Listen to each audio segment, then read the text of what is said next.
Hello folks, and welcome to the channel, or welcome back. And I know it's been a while since I made a video on a car because I've been busy working on the house, changing the roof and working in the garden after the winter. But now we can start again working on some cars, and in this video we're going to work on the Steadman TS-100 to get it really ready for the MOT, but also do its basic maintenance on it. So let's see if we can get this guy started. It's been sitting here for a while. I can hear the fuel pump.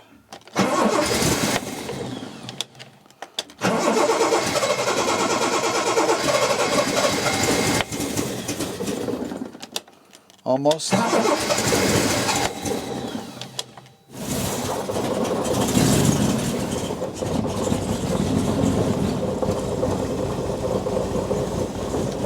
And as you probably noticed, the engine wasn't running too well. It almost sounded like it was running on 3 cylinders. So it's going to need a little bit of tender love and care. And that's the first thing we're going to do, trying to get this engine to run properly. And then we'll do all the rest for the MOT. The Steadman TS-100 was built in Cornwall, and about 28 came on the market. And this is one of them. And one of the issues is that he used donor cars. So he used Jaguar XJ6 parts to build the suspension, the engine and the drivetrain. All the rest, the framework and the body panels, are all aluminum and built by the Steadman company itself. Before I can actually do work on the engine and to get it tuned up again, I need to know exactly what's in it.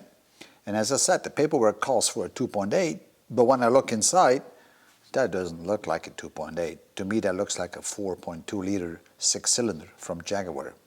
Let's have a look.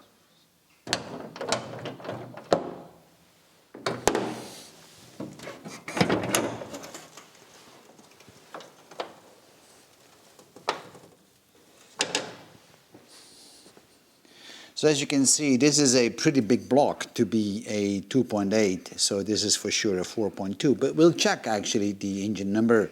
The engine number is typically stamped on the end of the engine where it meets actually the bell housing or the torque converter, depending if you have a manual or an automatic. I think this is a S3 type, but now I can look it up and download the PDFs for the engine and its details. So I got all the data collected from Mr. Google on this engine. In fact, I downloaded a PDF on the 4.2 liter Jaguar engine, and I have it here on a check sheet. So now I'm going to start with checking the ignition. Then we're going to change the oil for sure. We'll check the cooling liquid. And we're going to check the timing on the engine. I don't need to check the compression because this is something I've done before in a previous video. This engine is actually the high compression engine, which is really good. So let's open up the other side of the bonnet, but I like to place these pads up the bonnet because that part leans on the other side and I don't want to scratch the paint. I have to admit that I have cleaned up this engine a bit before, but as you can see, we got 2 SU carburetors on it, but the KN filters seem to be a little bit on the small side, I guess, for the breathing of this type of an engine. But we got back to the carburetors later. So now it's time for the ignition system. So the spark plugs, you can see that somebody has already put some tags on them, which is always a good idea, but I think they are a bit big in terms of markers, so I'm going to put something else up. And you'll see that what I'm going to do. I'm going to remove all the spark plug leads and I'm going to ohm them out to see if they have the right impedance, because they should be different depending on the length. And I'm going to replace, of course, also the spark plugs. Here we go. Now, before I'm going to take out the spark plugs, I always like to blow it clean so we don't get no debris inside.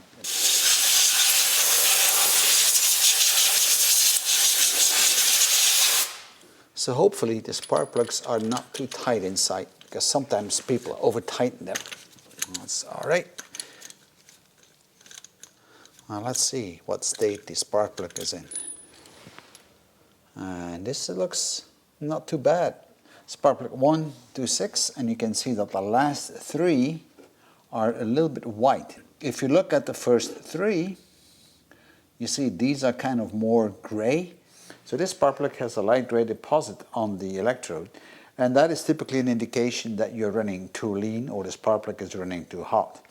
The other one, that's better, that's a little bit more to the rich side. So I'm going to install brand new spark plugs from NGK, and the type I'm using is the BP5ES, and I think this is the right type for this type of an engine. And of course you will have to set the gap with your gauge, and the gap is 0.8 millimeters. So let's see. So I got my gauge, 0.8 mil, and that is millimeters, and that's about right. If it's not right, then you need to adjust the electrode. Before putting the new spark plugs in, always check that they are the same size, that the color here is the same length as what you had in the car before, because sometimes manuals can be wrong or the delivery is wrong, so it's always good to check that. And before I put the spark plugs in, I always put a little bit of oil on the thread, not a lot. Now, I'm always installing the spark plugs by hand, and they should go in very smoothly. And it's only at the end that I'm using my wrench to lock it down. And I don't over tighten them. It's just something that you feel. You probably could do a torque on it, but I just feel it by hand, and you know, this is about right. Now you might remember that the engine was running on 3 cylinders, and the reason for that was that this hose here was actually disconnected. And that hose then caused a vacuum leak on the intake on the carburetor. And as a result, the engine was running very, very poor. So I replaced it and already fixed it up with some new clamps and a new hose and a new corner. So I'm going to pull out now all the high tension leads from the spark plugs one by one, and we're going to inspect them, lay them out on the ground, and then ohm them all out. So we're going to remove now the distributor cap, and it's a little bit of fiddling because it's hard to get to. There's only 2 clips, one on the left and one on the right. So I just need to undo those clips, and then the distributor cap will come off easily. I'm leaving the cables on the distributor cap so I can mark my cylinder number 1 so I don't lose my firing order.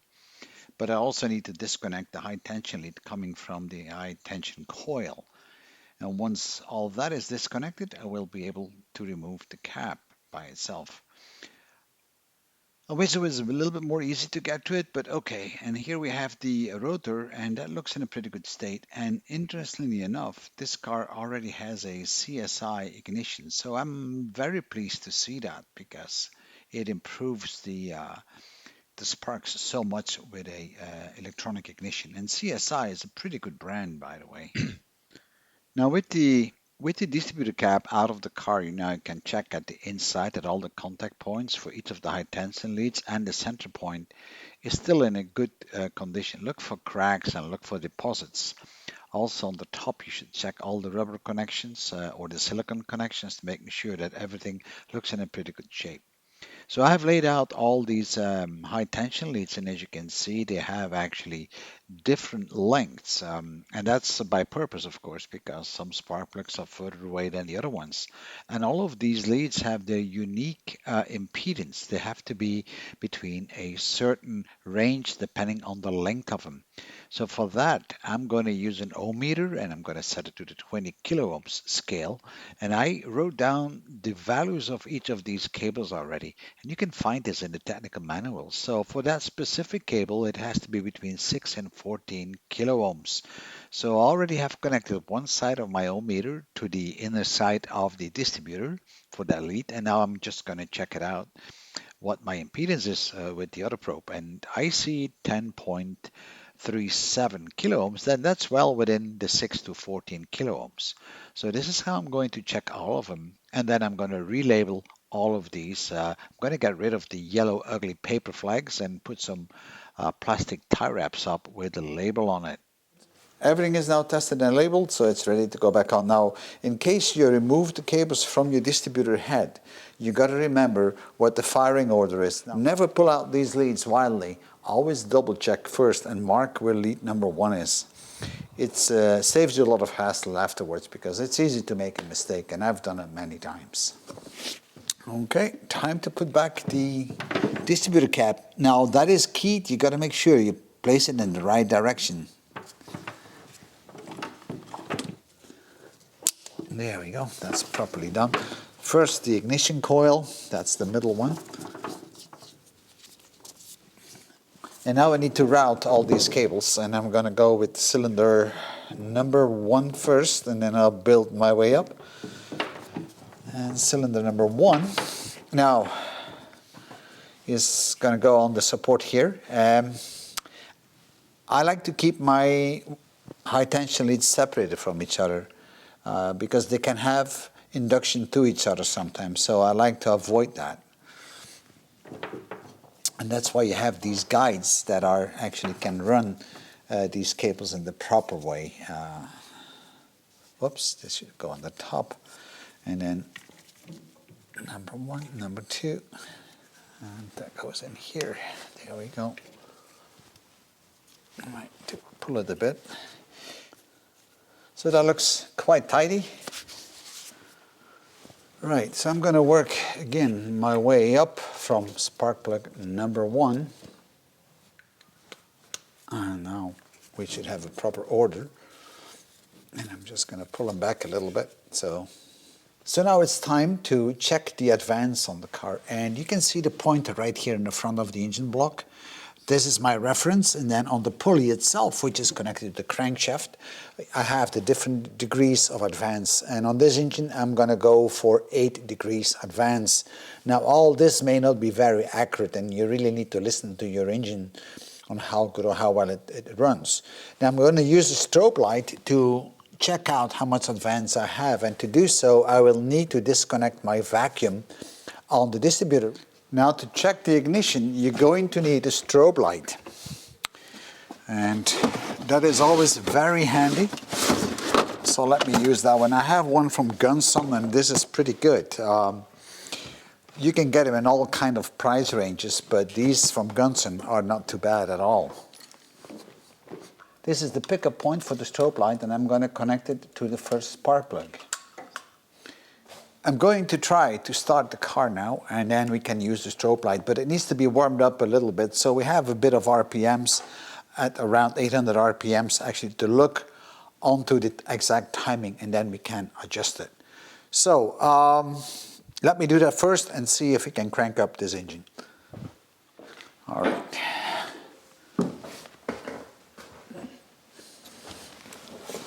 So let's see if we can get it started.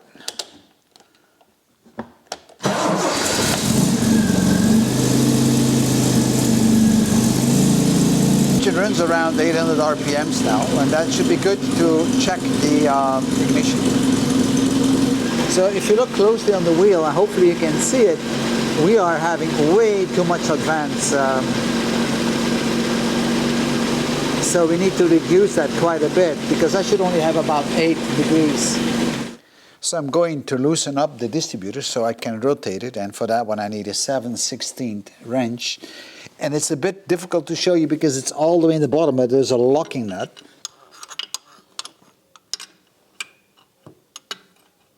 All right. Okay, so now I should be able to rotate the distributor in whatever direction I want it to rotate, and that works. I'm not going to move it too much because I want to keep it where it is. I have it marked with some pencil.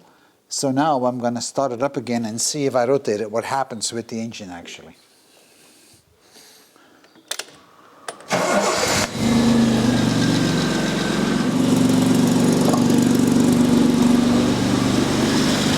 So I'm going to rotate it anti-clockwise and see what happens.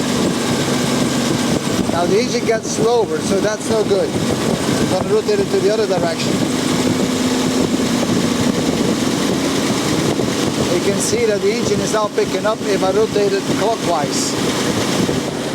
So I have moved back and forth the distributor, and now we should have around 8 degrees advance. Hopefully you can see it.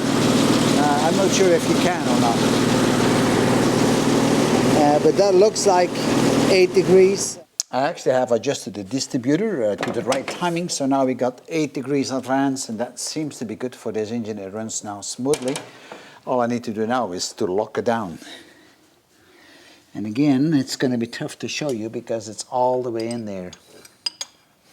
So the ignition is now sorted out, and let's hope it is sorted out. And now I'm going to try to start it up and see what it does, but it should start like a champ.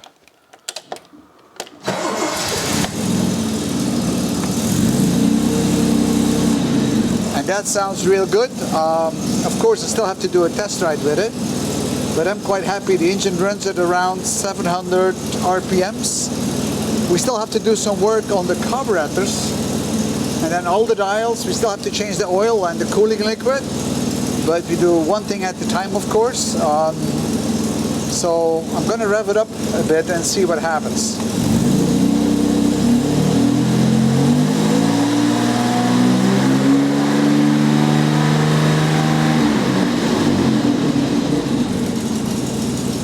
That runs very nice. So now it's time to check a few things out on the carburetors. So now that we have the ignition sorted out, it's time to work on the carburetor. And there are two things we want to do on that. First of all, we want to make sure that the carburetors are synchronized. And secondly, we want to make sure that we have the right air-fuel mixture. So the carburetors I already have done a little bit of work. I cleaned out the breathing hose, which is coming from the carter over this tube here. I also hooked up the overflow with a transparent tube, so if the flow chamber overflows, it now gets out and it doesn't spill out anymore. It gets underneath the car. And we sorted out the vacuum connection on the intake manifold. So that is all good. I also put in a new vacuum hose back to the distributor. Now the filters, they still look all right, although I think they are a little bit on the small side. Or maybe not, we'll see. On this car, I'm not going to rebuild the SU carburetors. For that, I have a special video on my YouTube channel, where we're going to look on how we're going to do the synchronization and how we're going to adjust the air-fuel ratio. So the first thing is all about synchronization. Now if you have one carburetor on your car, you don't worry about this, but this one has two carburetors on. So you want to make sure that the piston inside the dashpots is moving up at the same time. So you need to get synchronization between those two. If one moves up and the other one moves a bit slower, then it's no good, then your carburetors are not synchronized properly and you need to adjust it. But there are a couple of things that will affect it. The first thing is that you must have a good compression test across all your cylinders and that the difference between the cylinders is very small.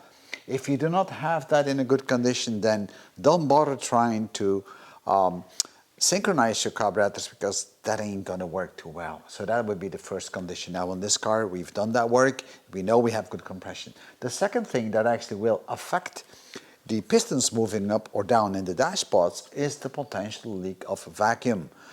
Vacuum leaks that may happen on the joints where the carburetor meets the intake manifold, or the intake manifold actually to the cylinder head. So make sure that you have no vacuum leaks. In fact, on this car we did have a vacuum leak because one of the hoses was disconnected. That's why it was running so badly when we initially started it up. But the most important part where we're going to do the adjustment is what we call the butterfly position. So the butterfly is your throttle. So whenever the car is running on idle, the butterfly in the carburetor is basically closed, and once you start throttling down, that butterfly opens up and it allows air to flow through the carburetor. Now these butterflies are not fully closed on idle, of course, because you still need to suck in some air. And if they are set in a different position, then you will have a different airflow or vacuum through that carburetor. So to adjust the carburetor in terms of synchronization, you got to make sure that the throttle butterflies are positioned exactly the same. And we're going to do that with a special tool, and I'll show you that in a minute. So this is the adjustment that we're going to do. And then finally, you may also have a problem with your linkage. The linkage may be wrong on the car, and the linkage is nothing more than the handles and the levers that are opening up the butterfly. And of course, both carburetors should open up at the same time. So that's another adjustment you might need to look at. So once we got the synchronization sorted out, then we still have to do something about the air-fuel mixture, which is all about the carbon monoxide exhaust. And on this MOT, you have strict limitations. And on this car, I think I'm going to try to set it to 2.5. Now you can do this in different ways. You can do it with an AFR meter, which is an air-fuel ratio meter, if you have one. Now, I don't have one on this car, so I can't use it. I can also use a carbon monoxide meter, and I do have that one, and I'll show it to you. That's what I'm going to use, and I'm kind of lucky because the exhaust on this car is for 3 cylinders. So I have 3 cylinders and another 3 cylinders. So I have 2 pipes in the back, so I can actually adjust the carburetors properly per 3 cylinders. You could also use what we call ColorTune. It's like a looking glass, and I'll show you that, and you might have seen that before. So you can actually look on the color of the spark and see if it's blue. If it's not blue, then you might have an issue with the actual mixture. If it's yellow, then it's too rich, but if it's too white, then you're running too lean. Anyway, and then the last part is if you have none of that, then you can also check the spark plugs, right? So run the car up and check the spark plugs while you're running. So that is a bit more cumbersome to do, but it's very well doable, and often you check your spark plugs even after you've done all the adjustments. So now let us have a look on what I mean with synchronization. So here you have the 2 SU carburetors, and you can see the dash pods, and inside you have that piston. So vacuum is created in the top, and then this piston is then actually moved up like so. And both of them should move at the same rate upwards. On the top of it you have what we call the damper, and the damper is based on oil. See, that is the oil inside. Now sometimes if you don't have the oil inside, you will see that this piston will fry up very quickly. Something you don't want to see, of course. So let me try to start up this car, and then you'll see what happens with these pistons here if they actually move up in sync as soon as I give some throttle.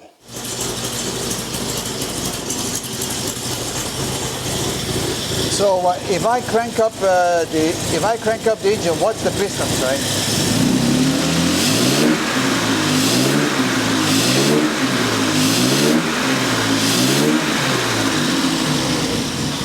The way to measure the vacuum is with this kind of a small tool, which is we call a vacuum meter.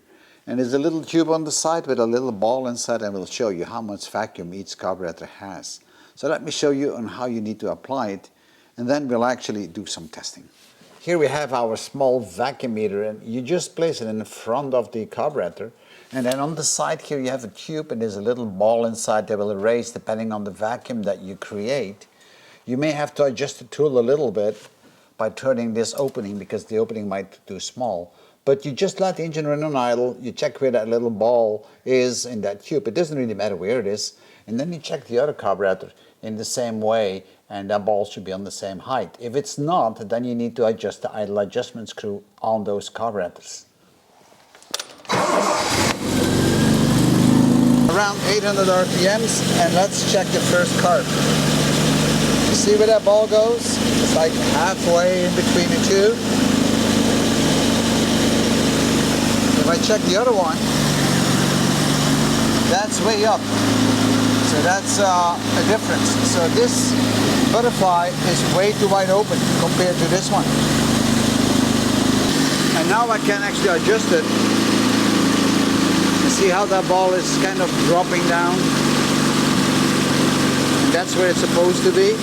Let's check this side out. I should give this a little bit more.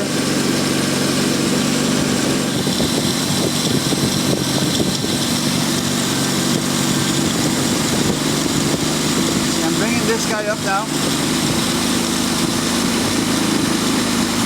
We'll bring it to that line there. Check it here. And this one should go up a little bit as well.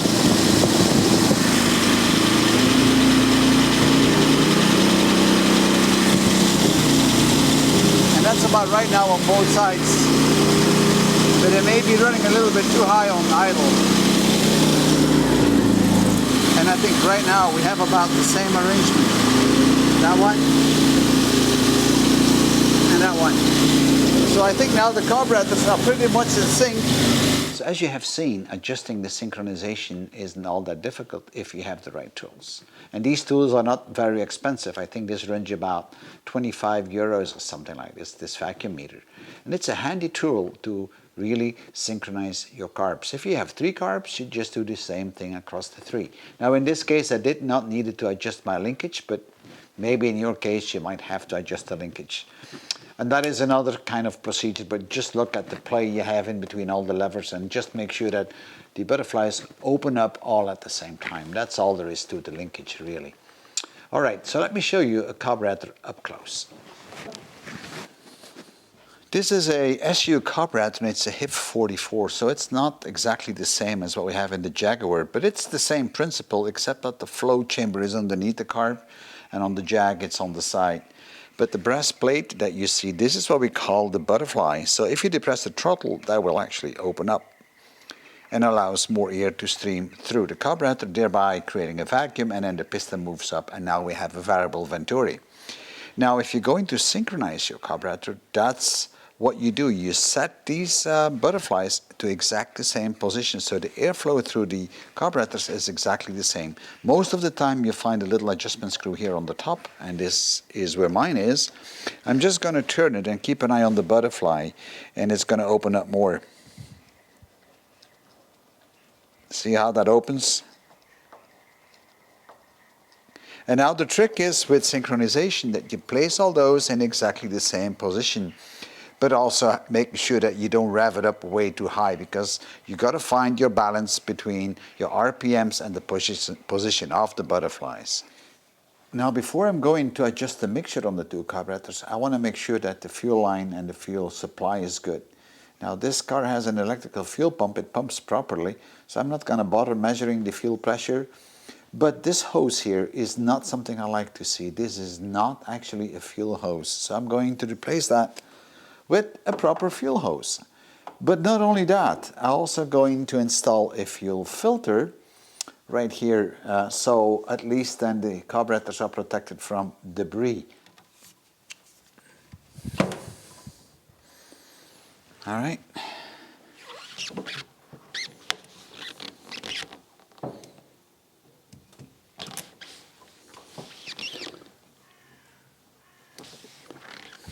Now this filter needs to be replaced about every 12,000 miles. So let's have a look if we have no fuel leaks.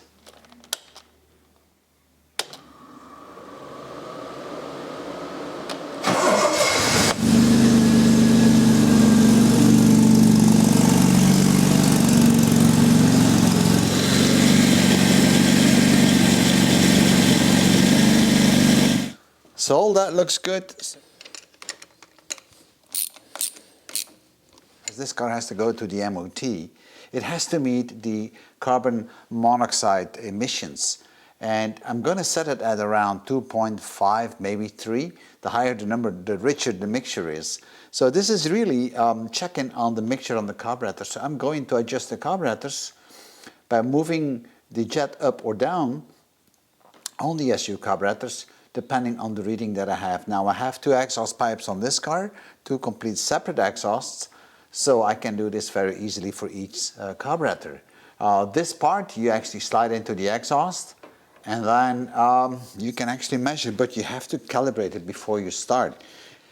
It's warmed up, so now I'm going to set it to 2, and that's my reference. And now I can start the car and insert the probe into the exhaust about 20 centimeters, and I should be good to measure it.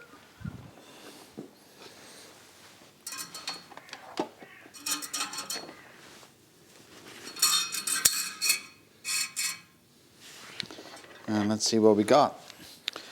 Of course, I need to start the engine and then we will adjust it.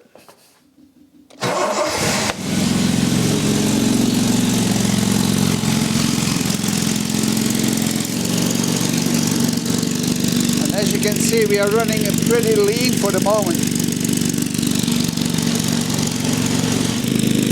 So 2.6, 2.7. Yeah. So let me check the other side. So this is the other carburetor, so I'm going to give it a little bit more as well.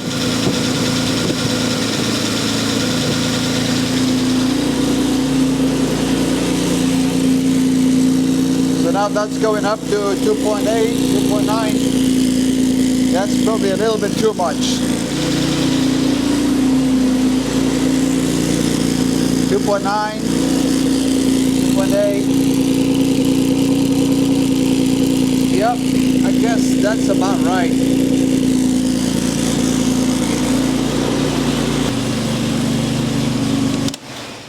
Now, as you have seen, I was able to adjust the mixture on both carburetors to about 2.8, 2.7 percentage of carbon monoxide. Now, where I live, the MOT is limited to about 3.5% for an old-timer. So I think this is now set up pretty much all right. I was kind of lucky because my exhaust pipes are completely separate from the back to the front. So the right-hand side is my front carburetor, and the one on the left is my rear carburetor. So it's always good to check that out because it facilitates the adjustment. If everything was coming together into one pipe, then you have to be a little bit more careful and listen to the engine, how it runs, and try to adjust both exactly the same way. You can actually do that by looking onto the bridge in the carburetor where the jet is and making sure that the jet is recessed for the same amount of sub-millimeters, I should say, on both carburetors. Because if you adjust the jet and you lower it down, then you have a far more rich mixture on these SUs. If you raise the jet up, then you have a more leaner mixture. And I think on this car, this looked pretty good. This is a really good tool, but there are other tools that you could use, and let me show you one. Now, ColorTune is the other tool you can use, and basically it's a looking glass, so you can look inside the cylinder while the engine is running. And here you see that tool right there. So you have kind of a spark plug that you fit in. It's a fake spark plug, and then you attach your normal high tension lead to it, and then you can look through the sides here what kind of color you have. So you should have kind of a bluish color. If not, if it's yellow, then you're running too rich. So let me install this, and you can actually see it.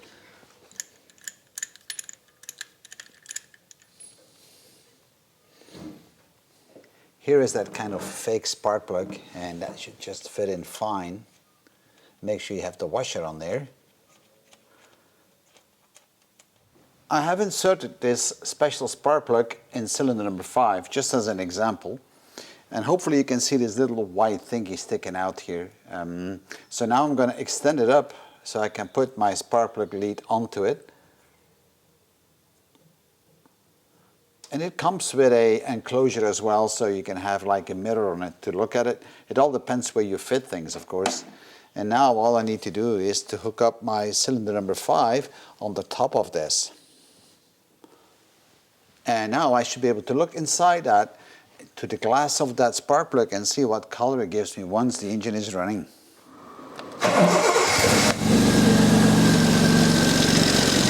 And I see a pretty nice blue light inside, which is all right.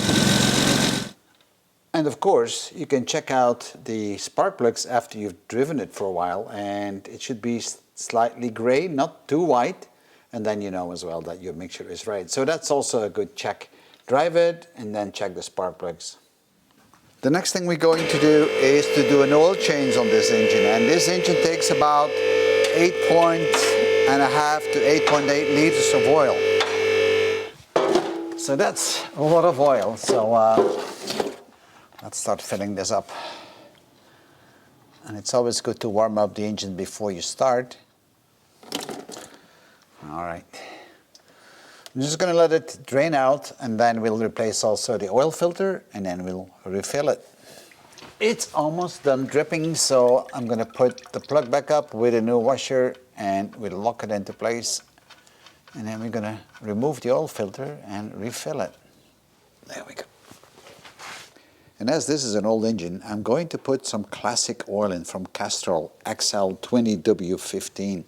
Really good quality oil, and it's going to take about 8.8 liters, including a new oil filter. So that's the first thing I need to do now, is to remove the oil filter, then we put the new one up, then we put the oil in, and then that part is done. And after that, we will most likely change the cooling liquid, because that one might not be up to date anymore. And removing oil filters is not my favorite job. I just don't like doing it, because I always have issues with them. And this is going to be the same. It's very tight. Jesus Christ. It turns a little bit, not a lot, but it starts to turn. Oh, Jesus. Yeah. it's going. Once you get it to go a little bit, it will come off. Yeah, God knows how long this has been on here. And I got my bucket underneath, so if I spill some oil, it's not going to be on the floor.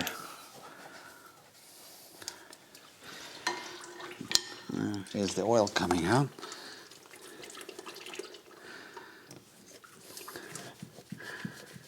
All right.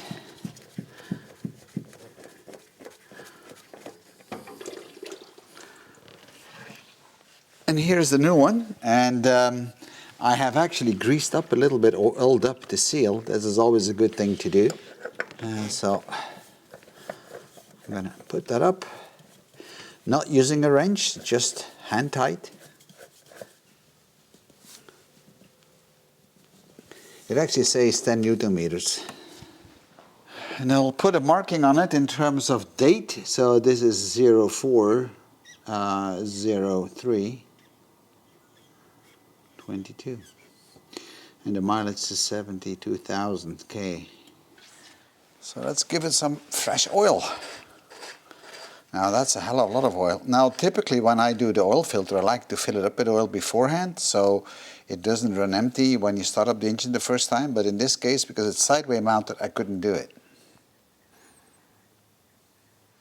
So we have all the oil in the engine now, so I can close it up and everything should be all right. So we'll crank it up and hopefully the oil pressure will build up very quickly. We have a expansion tank on the engine, which is actually coming from a Volkswagen. And that is certainly not what you want to have, because I want to have an expansion tank with a 1 kilogram or 1.1 kilogram pressure relief. But I don't know what this is, how much that is on this tank. And right now I don't really worry too much about it, but I'm going to check what the situation is with the cooling liquid. I'm going to use a meter to suck out some of that fluid, and then we can see what it tells us. And this still looks quite all right. What I see now is that I have still, about protection to minus 25 degrees centigrade, which isn't too bad at all. So, and the color looks quite all right as well.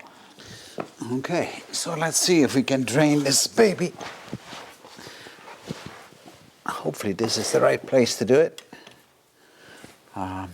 because this looks like it's been slightly modified. Yep, that's the right spot. And it's also the low point, so the total amount of cooling liquid, I think it should be around 18 liters. But I need to double check. Well, this still looks pretty clean to me. Let's see if I can fit it all in this bucket, because it may not be enough.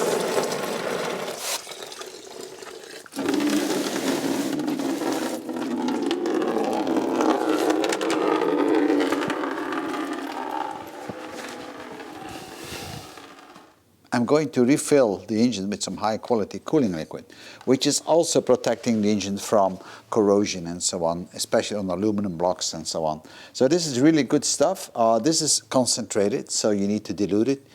I've got distilled water, and in total I have about 20 liters here. If I want to go for a mix for minus 35 degrees centigrade, so a 1-to-1 gives you minus 35. I'm not going to pre-mix it separately. I'm just going to pour in first a can of distilled water, and then I will follow by the antifreeze, and then I'll do the next can of water and the antifreeze again. The engine will mix it by itself, so I'm not too much worried about that.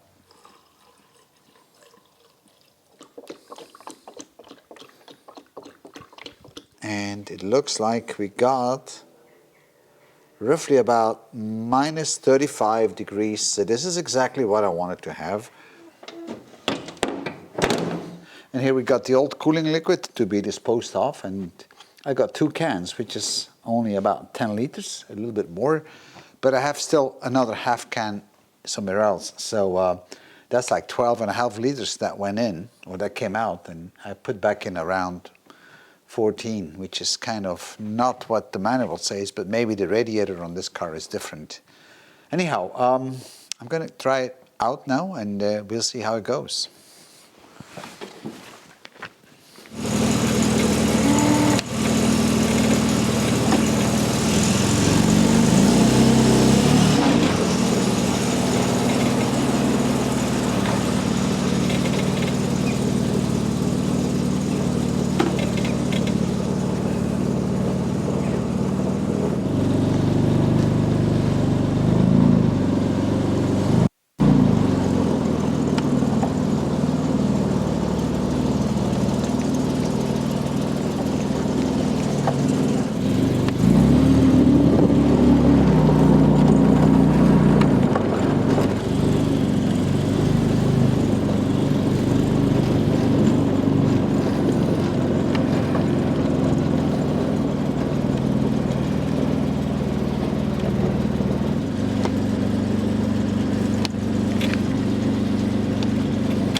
So folks, this is the end of this video, and we have actually fixed the engine. It's now running very smoothly. We got fresh oil, new spark plugs, timing is corrected, and we also have now new cooling liquid in it. Now there's a couple more things we need to do on this car before I can take it to the CT or the MOT.